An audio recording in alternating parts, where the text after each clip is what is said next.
Hello guys, welcome back to my new videos में बात करने वाले हैं कुछ स्टॉक्स के बारे में जो अपने बाइंग लेवल्स के आसपास है। साथ में हम देखेंगे मंडे का क्या प्लान हो सकता है, आप लोग किस तरीके से प्रॉफिट बना सकते हैं मॉर्निंग के आवर्स में। सबसे पहले मैं आपको दिखाना चाहता हूं हमारा टेलीग्राम ग्रुप जो आपके लिए काफ़ी ज़्यादा फायदेमंद है। क्यों है फायदेमंद बता देता हूँ। ये 1.5 के सब्सक्राइबर, डिस्क्रिप्शन में लिंक है। चलिए पहले हम आपको दिखाते हैं 2 फेब का ट्रेड जो मैंने आप लोगों को दिया था। ठीक है, ये आपको मॉर्निंग का टाइम देखने को मिल रहा है जिधर मैंने आप लोगों को बोल रहा था 46,540 के नीचे आपको स्कैल्पिंग करनी है बैंक निफ्टी में, और आप देख सकते हो ऑलमोस्ट 100 पॉइंट का यहाँ पे मूव मिला था। अब मैं दिखाऊंगा आपको 1 फेब की कहानी। 1 फेब मॉर्निंग का टाइम वापस से देखेंगे। एक सेकंड दो, पहुँच रहा हूँ मैं ऊपर। एक सेकंड दो मुझे। ये देखिए, ये मॉर्निंग टाइम में आ गया। मैंने आपको बोला था 45,900 के नीचे स्कैल्पिंग। यहाँ डेट देख सकते हो 1 फेब। यहाँ पे हमें कितने पॉइंट का मूव मिला? वन डायरेक्शन में 170 पॉइंट हमारा मार्केट मूव किया था। अब मैं इससे पुराने दिन की बात 31 जनवरी को देख लेते हैं कि कुछ मूव मिला था और आपको बताया था कि नहीं बताया था। चलिए, ये 10 बजे की कहानी है। यहाँ पर हमारे मेंबर्स का प्रॉफिट है। आप लोग को मैंने बोला था यहाँ पर, एक सेकंड दो मुझे, इधर आ जाता हूँ नीचे। यहाँ पर देखिए बैंक निफ्टी अबव 44,450 स्कैल्पिंग। देखो यहाँ पर, देखो 44,450 से डायरेक्ट हमारा मार्केट कहाँ तक गया था? 850 तक गया था। अगर आप जाके देखोगे तो आपको समझ आएगा। टाइमिंग देख लो, 10 बजे के आसपास की कहानी है जब मूवमेंट आया था, यानी कि 400 पॉइंट के आसपास का मूव। अब मैं एक दिन और आपको दिखा देता हूँ। पिछले 3 दिन में आपको लगातार ये देखने को मिल रहा है कि 100 पॉइंट से ऊपर के आपको मूव मैंने कैप्चर कराए हैं। अब यहाँ पर देख लेते हैं, यहाँ पर 100 पॉइंट के मूव नहीं मिले थे। मैंने आपको 2 बार दिया था, इसलिए 45,450 के नीचे स्कैल्पिंग 50 पॉइंट मिले। उसके बाद मैंने आपको बोला 45,400 के नीचे अगेन स्कैल्पिंग बनेगा, ओनली रिस्की प्लेयर, जिसमें आप देखोगे वापस से 50 से 60 पॉइंट मिले। यानी कि ओवरऑल नीचे की डायरेक्शन में आपको 110 पॉइंट मिले। अगर कोई होल्ड करता तो उसको 110 मिलते, लेकिन अगर किसी ने 50 पॉइंट बना के उसमें से एग्जिट किया तो मैंने उसको एक और बताया। ये कहानी यहीं पे ख़त्म करता हूँ, आप जाके चेकआउट कर लेना। पॉइंट ये है कि मैं आपको एवरी डे 1 या 2 ट्रेड देता हूँ जो 100 पॉइंट का बनता है।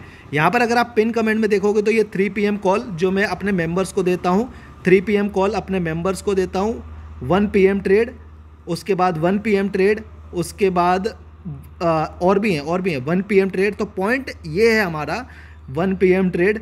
मैं आपको बताना चाहता हूँ कि गाइस पैसा बन रहा है। पॉइंट इज आप बना रहे हो या नहीं बना रहे हो, वो इंपॉर्टेंट है। ठीक है, सब कुछ आपके सामने रखता हूँ। साथ में अगर आप देखोगे तो लास्ट दिन का ही मैं, यानी कि कल का प्रॉफिट दिखा देता हूँ हमारे मेंबर्स का जो उन्होंने बनाया था। ये देख सकते हो, ये देख सकते हो, ये देख सकते हो, ये देख सकते हो, ये देख सकते हो। ये रहा, ये रहा, ये रहा, ये रहा। ये कहानी चलती रहेगी। मैं आपको ट्रेड भी दिखाता, मैं आपको ट्रेड भी देता, मैं अपने मेंबर्स का प्रॉफिट भी दिखाता। इससे ज़्यादा आई डोंट थिंक कि मुझे कुछ बताने की ज़रूरत है। अगर कोई मेरी वीडियो देखता है ना, उससे भी उसका पैसा बनता है और मुझे लोगों ने बताया है। ठीक है, अब बात कर लेते हैं मार्केट के बारे में। चलिए, मार्केट के बारे में तो बात मैंने कल भी की थी। पहले आपको कुछ स्टॉक्स देख लेते हैं। क्या कुछ स्टॉक्स ऐसे हैं जिनमें कुछ बाइंग अपॉर्चुनिटी बन रही है जो बढ़िया स्टॉक्स हैं?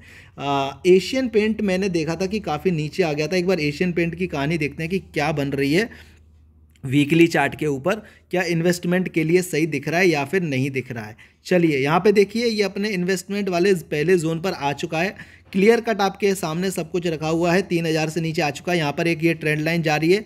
अब अगर यहाँ पे ये सपोर्ट लेके वापस ऊपर निकलता है तो आप यहाँ पर पहली बाइंग कर सकते हैं। अगर ये ब्रेक डाउन करता है तो हम और रुकेंगे, एटलीस्ट 2700 तक आएगा, तब हम इसमें बाइंग की अपॉर्चुनिटी देखेंगे। फिलहाल आप देख सकते हो इसमें ब्रेक डाउन हुआ है अपने ऊपर के लेवल से। ऊपर की रेंज फिक्स है, नीचे की 2 रेंज आपको फिक्स देखने को मिल रही है। पहली बाइंग का एरिया 3,000 के आसपास, जिसके नीचे भी ये चल रहा है। दूसरा बाइंग का एरिया 2600 के आसपास। लेट्स सी ये 2600 आता है नहीं आता है। अगले वीक इसमें समझ आ जाएगा कि आपको क्या पोजीशन बनानी है। बजाज फाइनेंस भी मुझे गिरता हुआ नजर आया था, मैंने आपको बोला भी था। एक सेकंड देखो, ये देख सकते हो अपनी रेंज में वापस आ गया है 7,000 के नीचे। अब इसमें थोड़ा सा और वेट करो, अगर कुछ इंडिकेशन मिलेगा इसमें बाइंग का तब आप बाइंग करना। अदरवाइज हम ये देखना चाहते हैं क्या ये 6,200 तक आ सकता है या नहीं आ सकता है। फिर तो अगर वहाँ से भी गिरा तो 5,500 तक भी ये जा सकता है। ये 2 बड़े स्टॉक्स हैं जो इन्वेस्टमेंट पर्पस के लिए आपके लिए बढ़िया है। हिंदुस्तान यूनिलीवर का भी देखो सीन, देखो ऊपर से वापस से हमें रिजेक्शन देखने को मिल चुका है एक और बार। अगर ये यहाँ से नीचे निकलता है तो 2300 के आसपास हम इसमें सोचेंगे थोड़ा बहुत बाइंग के लिए, और फिर हम वेट करेंगे ऑलमोस्ट 2100, 2200 या फिर 2,000 रुपये आने का। ये मैं आपको लार्ज कैप कंपनी के बारे में बात कर रहा हूँ। ठीक है। एक और जुबलिएंट फूड में फॉल आया है काफ़ी, तो जुबलिएंट फूड का नेक्स्ट देखो, इसने अपनी ट्रेंड लाइन को भी ब्रेक कर दिया है। एक चैनल में चल रहा था, ब्रेकडाउन आया है, अब इसमें एक एम पैटर्न बनता हुआ नजर आ रहा है। तो मैं बोलूँगा कि थोड़ा इसमें आपको अभी बाय करने की ज़रूरत नहीं है। लास्ट टाइम मैंने बाय कराया था आपको 420 रुपये 430 पे, वहाँ से स्टॉक गया था 580। आप खुद देख लो रिटर्न क्या बना था। टारगेट एक्चुअली हमारे थे ऑलमोस्ट 640 के 600 के, लेकिन वहाँ तक नहीं पहुँचा, पहले ही घूम गया है। तो अभी हम इसमें वेट करेंगे। अगर किसी को नई इन्वेस्टिंग करनी है तो थोड़ा सा सब्र करो, आपको अपॉर्चुनिटी मिल जाएगी। और कोई अगर मैं स्टॉक की बात करूं जिसमें आपको इन्वेस्ट करना चाहिए, तो यहाँ पे कैम्प्स में आपको अभी तो देखो, मैंने आपको पहले ही ये चीज़ कैम्प्स में बोली थी कि सपोर्ट एरिया से घूमता है, तो आप यहाँ पे ले सकते हो। अगर किसी ने 2600 पे लिया है तो अभी फ़िलहाल सही लेवल पर चल रहा है। 2800 के आसपास यहाँ से निकलेगा तो इस बार ये पक्का 3000 के आसपास पहुँचने वाला है। ठीक है, अब बात कर लेते हैं अपने HDFC बैंक, एक और स्टॉक इसमें अभी भी होल्ड कर रहा है। देखो ये 1400 पे आया था, मैंने आपको बोला था 1400 पे बाइंग करने के लिए, वापस 1400 पे आता है तो एक बार छोटा सा बाइंग क्वांटिटी डाल दो, सो दैट आप उसको ट्रैक कर पाओ, और फिर जब ऊपर निकलना चालू करे तब आप इसमें वापस से इन्वेस्टिंग के लिए देख सकते हो। अब हम बात कर लेते हैं निफ्टी 50 के बारे में। ये सारे बड़े स्टॉक्स हैं, आप इसमें इन्वेस्टिंग बना के रखो, आने वाले टाइम में आपको काफ़ी फ़ायदा होगा। ठीक है, लेकिन इंपॉर्टेंट है आप सही दाम पर बाय करो। यहाँ पर अगर आप देखोगे तो डेली कैंडल में बहुत ही बड़ा रिजेक्शन देखने को मिला है ऊपर के लेवल से, एंड ऊपर के लेवल वही है जो हमारा ऑल टाइम हाई है। पिछली बार जब यहाँ से मार्केट गिरा था तो हम सीधा कहाँ पे आके रुके थे, 21,100 पे आके रुके थे। तो क्या वापस से हम यहाँ पर आ सकते हैं?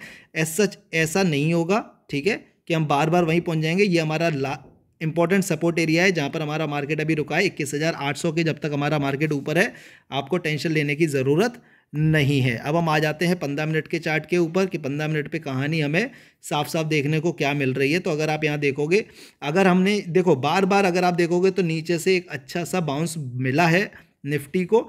अगर मंडे को वापस बाउंस मिलता है, क्योंकि ऐसा सच कुछ बेकार न्यूज़ नहीं है, ठीक है, यहाँ पर तो प्रॉफिट बुकिंग हुई है, ये ध्यान रखो, ये कुछ गिरावट नहीं है, प्रॉफिट बुकिंग है। मार्केट वापस से ऊपर निकलता है तो आपको बढ़िया अपॉर्चुनिटी मिलेगी। कब?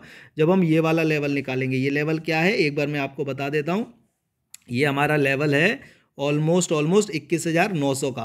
तो 21,900 निकलेगा, देन उसके बाद हम कॉल साइड में प्लान करेंगे for the target 950 and for the target 22,000, और उसके बाद हमारा ऑल टाइम हाई। लेकिन अगर हम डाउन साइड निकलते हैं, क्योंकि मार्केट है किधर भी जा सकता है, तो हमें वेट करना है 21,800 के नीचे सस्टेन करने का। जब सस्टेन करेगा, ये ट्रेंड लाइन हमारा निकालेगा, उसके बाद हम पुट साइड में प्लान करेंगे, और पुट साइड में मार्केट 21,680 तक आ सकता है। ऑलमोस्ट यहाँ से 100 पॉइंट ईजिली मार्केट गिर सकता है। यही हमारा प्लान रहने वाला है मंडे के लिए। दोनों तरफ के प्लान क्लियर है। 21,900 के ऊपर कॉल लेना है, और 21,800 के नीचे सस्टेन करेगा तब हमें पुट में जाना है। वीडियो को लाइक करो, चैनल को सब्सक्राइब करो, टेलीग्राम को ज्वाइन करो, यहाँ से आपका पैसा बनेगा। प्रूफ मैंने आपको दिखा दिया है। कमेंट सेक्शन में कुछ पूछना है तो पूछ सकते हो। थैंक यू सो मच, मिलते हैं बैंक निफ्टी के वीडियो में।